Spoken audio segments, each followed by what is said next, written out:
नमस्कार दर्शक हो, उजनी धरणाची गुरुवारी सकाळची अपडेट आपण पाहणार आहोत। उजनी धरणात कालच्या तुलनेत आज किती पाणीसाठा जमा झाला, किती टक्क्यांनी उजनी धरण वाढले हे आपण पाहणार आहोत। त्या अगोदर आपण ATN मराठी चॅनलला सबस्क्राइब केले नसेल तर सबस्क्राइब करा व मिळवत रहा अशाच प्रकारच्या ताज्या व महत्त्वपूर्ण अपडेट।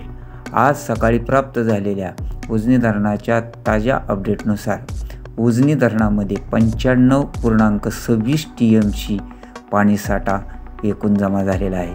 यातील उपयुक्त पाणीसाठा 31.7 TMC आहे। तर दौंडकडून येणारी आवक काल सायंकाळी 13,919 क्युसेक्स होती, तर त्यामध्ये साधारणतः 2200ची घट होऊन आज सकाळी ती 11,719 क्युसेक्स झालेली आहे। कालच्या तुलनेत सध्या उजनी धरण चांगलेच वाढलेले असून उजनी धरणाची टक्केवारी पाहायची असल्यास उजनी धरण 58.98 म्हणजे 59% झालेले आहे। तर हे रात्रीतून ही वाढ 1.5% झालेली आहे। अशाच प्रकारच्या ताज्या व महत्त्वपूर्ण अपडेट पाहण्यासाठी आपण ATN मराठी चॅनलला सबस्क्राइब करा व मिळवत रहा ताज्या व महत्त्वपूर्ण अपडेट।